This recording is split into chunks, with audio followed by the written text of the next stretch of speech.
პოლიციის ოფისრის მკვლელობის შესახებ განცხადება შინაგან საქმეთა მინისტრმა გააკეთა.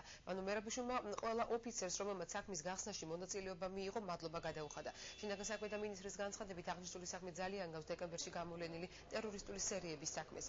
ავტომობილი, რომელსაც დიმიტრი კორძაძე მართავდა ბათუმში, კაბეძისა და აღმაშენებლის ქუჩების გადაკვეთაზე 2010 წლის 5 მაისზე აფეთქეს. აფეთქების დროს დაიღო პაჭარი საგანგებო სიტუაციების მართვის სამსახურის ყოფილი უფროსი დიმიტრი კორძაძე, ხოლო მის გვერდით მჯდომი ბადრი ლამპარაძე მძიმედ დაშავდა. მე მინდა მადლობა გადავუხადო ყველა იმ ოფიცერს, რომელმაც ეს საქმე გახსნა. ჩვენმა ოფიცრებმა ყველაფერი გააკეთეს, რათა ჩვენი თანამებრძოლის მკვლელობის საქმე გახსნილიყო. თქვენ იცით, რომ ყველა ეჭვმიტანილი უშუალო შემსრულებელი დაკავებულია.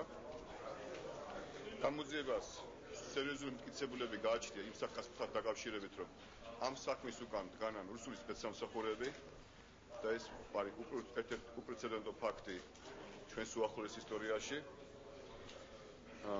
ეს საქმე ძალიან გავს დეკემბერში ჩვენს მიერ გახსნილ ტერორისტული აქტების სერიის საქმეს.